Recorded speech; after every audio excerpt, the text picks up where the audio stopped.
하나님 아버지, 이 시간 감사 찬양 올려드립니다.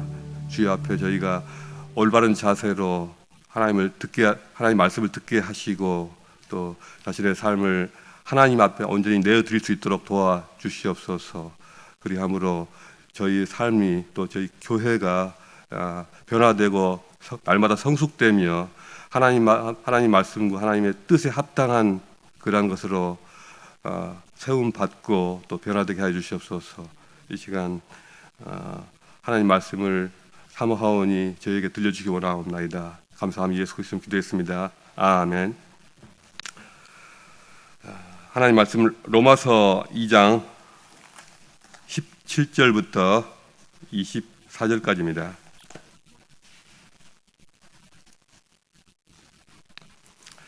로마서 2장 17절부터 24절까지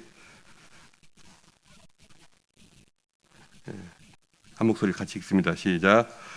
유대인이라 불리는 내가 율법을 의지하며 하나님을 자랑하며 율법의 교훈을 받아 하나님의 뜻을 알고 지극히 선한 것을 분간하며 맹인의 길을 인도하는 자요 어둠에 있는 자의 빛이요 율법에 있는 지식과 진리의 모본을 가진 자로서 어리석은 자의 교사요 어린 아이의 선생이라고 스스로 믿으니 그러면 다른 사람을 가르치는 내가 내 자신을 가르치지 아니하느냐? 도둑질하지 말라 선포하는 내가 도둑질하느냐? 간음하지 말라는 내가 간음을 하느냐? 우상을 가증히 여기는 내가 신전 물건을 도둑질하느냐? 율법을 자랑하는 내가 율법을 범함으로 하나님을 욕되게 하느냐? 기록된 바와 같이 하나님의 이름이 너희 때문에 이방인 중에서 모독을 받는도다. 오늘 누가 하나님을 욕되게 하는가라는 제목으로 말씀을 나누고자 합니다. 최근에 우리 교회 장로님들을 비롯해서 여러분들이 건강 진단을 받으셨다고 들었습니다. 저도 지난 4월 달에 한국에 갔을 때 건강 진단을 하고 왔습니다. 주요 부위에 대해서 엑스레이도 찍고 CT도 찍고 또 내시경으로 들여다보았습니다. 건강 진단을 하기 전까지는 치아도 좀 불편하고 몸에 어디가 좀 안 좋고 이런 걸 느끼는데 어디가 어떻게 안 좋은지 알 수가 없었습니다. 그런데 엑스레이도 찍어보고 또 CT도 찍어보고 내시경으로 들여다보니 어떤 치아가 어떻게 이렇게 상해 있는지 그리고 소화기관에 어떤 부위가 염증이 있는지 선명하게 보였습니다. 저는 오늘 본문 말씀을 읽으면서 신앙인이면서 설교자인 제 자신이 마치 엑스레이나 CT를 찍는 것처럼 하나님 말씀 앞에 발가벗고 서 있는 것처럼 느껴집니다. 이 말씀이 로마 교회 유대인 성도들에게 쓰여진 말씀이라고 하지만 어디 그분들한테만 해당되겠습니까? 하나님 말씀에 익숙한 모든 크리스찬들, 특히 그 중에서도 말씀을 맡아서 설교하는 저와 같은 목사들에게 주시는 말씀으로 생각되어집니다. 오늘 본문 말씀은 본래 로마에 거주하는 크리스찬들 중에서 유대인 성도들에게 특별히 주시는 말씀으로 알려져 있습니다. 유대인 성도들이 이방인 성도들과 다른 점은 그들이 태어나면서부터 율법을 배우고 습득해 왔다는 점에 있었습니다. 유대인들은 이 사실만 가지고서도 굉장한 자부심과 우월감을 가지고 있었습니다. 오직 자신들만이 한 분 하나님을 제대로 알고 섬기고 있다고 믿기 때문이었습니다.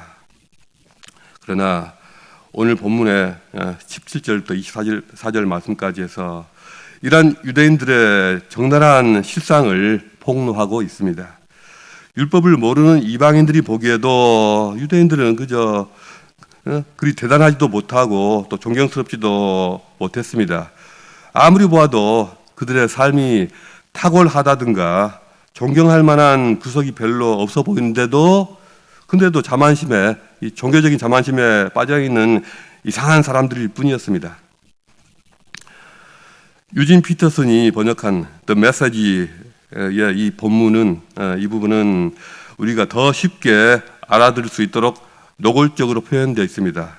제가 읽어드리겠습니다. 유대인으로 성장한 이들에게 말합니다. 여러분의 종교가 여러분이 기댈 수 있는 안전한 품이라도 될 수 있는 양 착각하지 마십시오.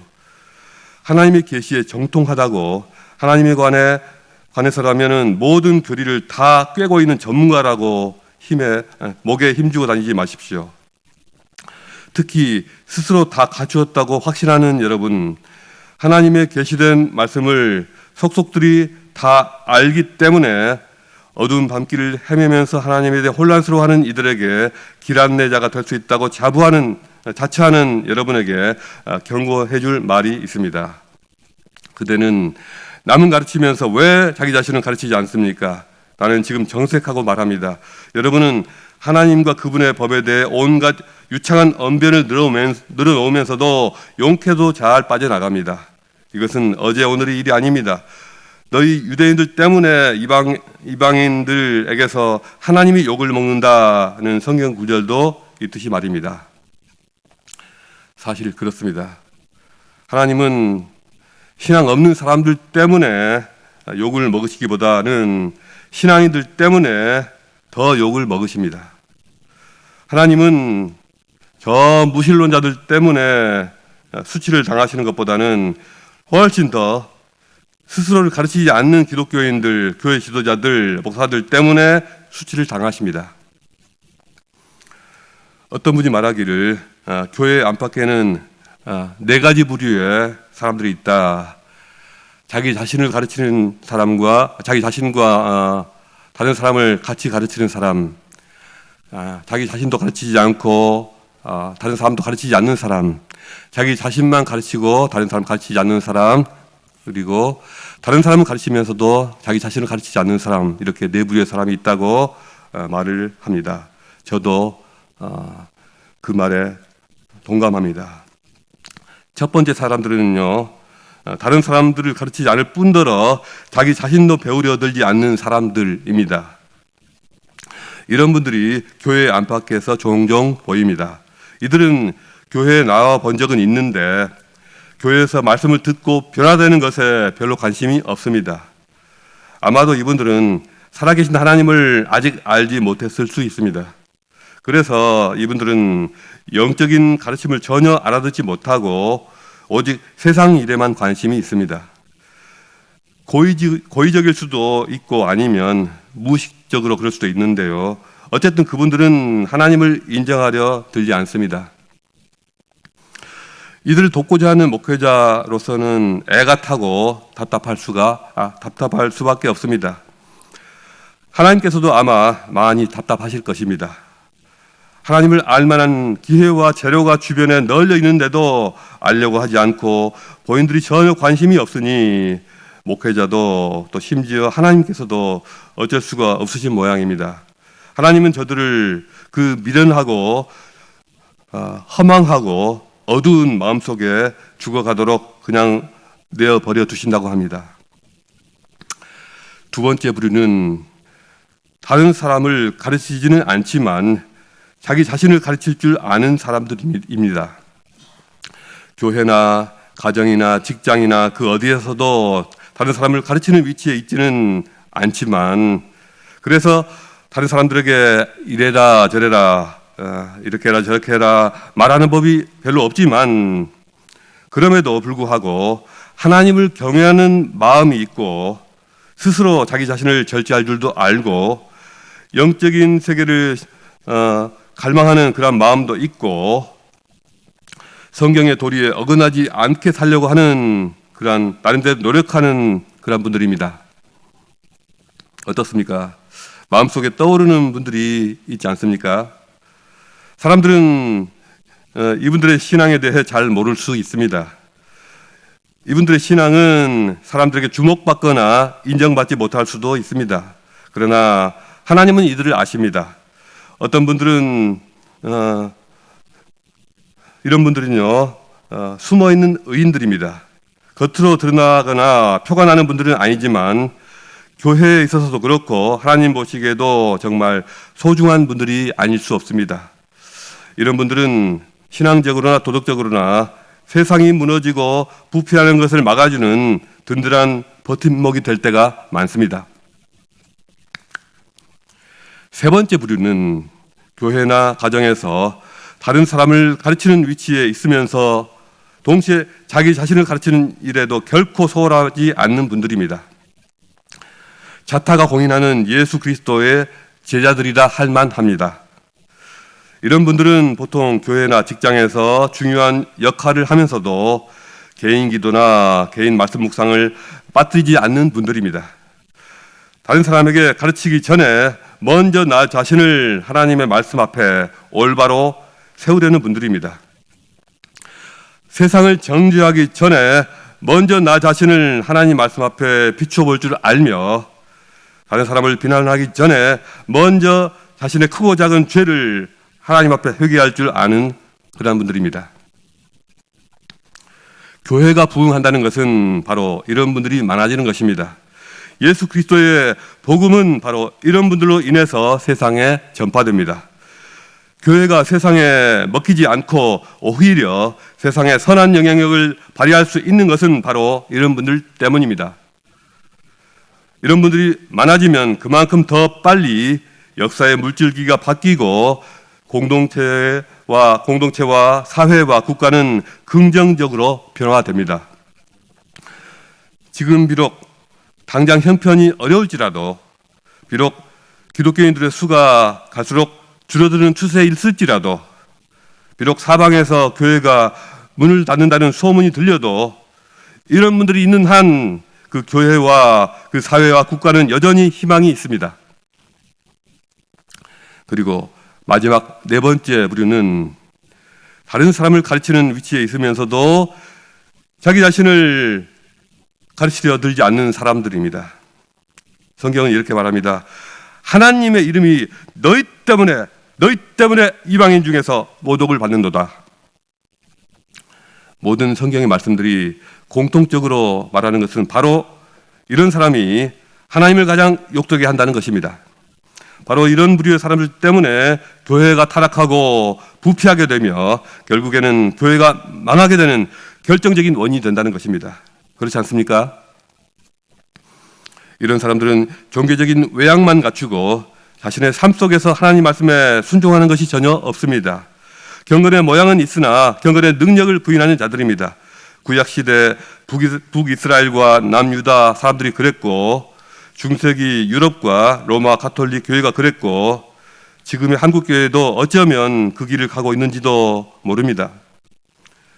말만 살아있고 스스로를 가르치려 들지 않는 기독교인, 기독교의 성직자들은 먼저 세상의 존경을 잃고 손가락질을 받다가 마침내는 길거리에 널려있는 쓰레기처럼 또 개똥처럼 치워지게 됩니다.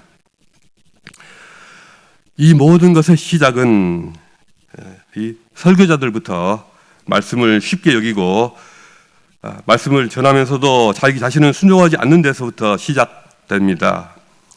본래 설교자의 사명은 자기 생각을 전하는 것이 아니라 하나님의 뜻을, 하나님의 생각을 사람들에게 바르게 전하는 데 있습니다. 그러므로 설교자는 하나님의 뜻, 하나님의 생각을 분별하고 자신 안에 담아내고자 끊임없이 투쟁해야 합니다. 그것은 밤낮으로 기도하고 자기 자신을 성찰하는 것입니다. 끊임없이 회개하면서 자신을 깨끗하고 온전한 그릇으로 비워드려야 합니다. 이렇게 해서 하나님의 뜻과 하나님의 마음에 합치되도록 하나님의 말씀을 필요로 하는 성도들의 고통과 아픔을 이해하고 공감하도록, 그래서 그가 전하는 메시지가 큰 울림을 갖게 되도록 하는 것입니다.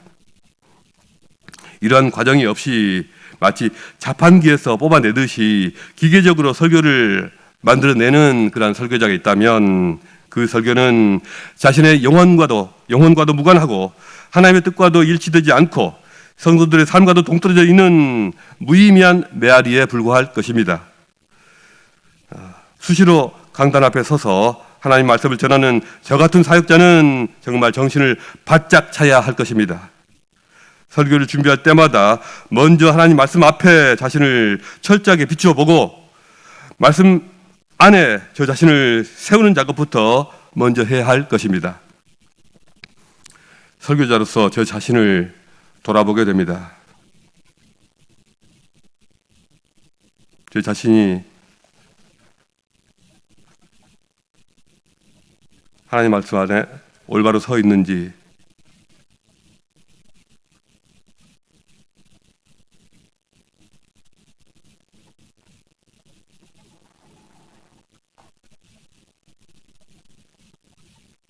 죄송합니다.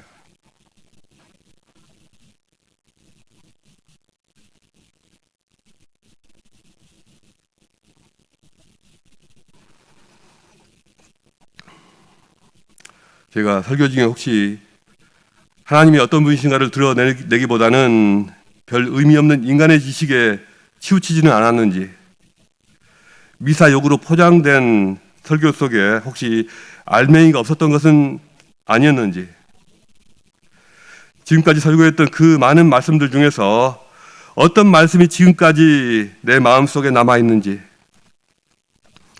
혹여 책임지지 못할 말을 함부로 내뱉은 적은 없었는지, 그리고 혹시 내가 입만 살아있는 설교자는 아니었는지 생각하지 않을 수가 없습니다. 하나님 말씀 앞에, 하나님 앞에서 설교자로서 저 자신의 모습을 보니 부끄럽고 또 부끄럽습니다. 이제 기도하는 마음으로 주님 앞에 다시 섭니다. 제가 수많은 사람들을 감동시키는 설교자가 되기를 바라지는 않습니다. 그러나 하나님과 회중들 앞에서 진실되고 충성스러운 설교자로 끝까지 남고 싶습니다. 여러분은 어떠십니까? 하나님의 말씀을 잘 알고 말씀에 친숙한 여러분들은 지금 어떤 마음 자세로 서 계십니까? 여러분은 하나님의 말씀을 가슴으로 받아들일 준비가 되어 있습니까? 여러분은 하나님 말씀 앞에 순종할 준비가 되어 있습니까? 혹시 여러분 생각과 다르고 또 자신에게 낯선 것이 있어도 그럼에도 불구하고 곰곰이 되씹어보고 묵상할 수 있습니까? 내 스타일이 아니다, 나하고 맞지 않다 싶어도 마음의 문을 열고 끝까지 경청할 수 있습니까? 그러면 그 속에서 정말 뜻밖의 생각지도 않았던 큰 깨달음과 도전을 얻게 될 것입니다. 설교자가 전하는 말씀은 설교자의 삶과 하나가 되어야만 합니다. 이것이 모든 설교자들의 이상이며 저의 이상이기도 합니다.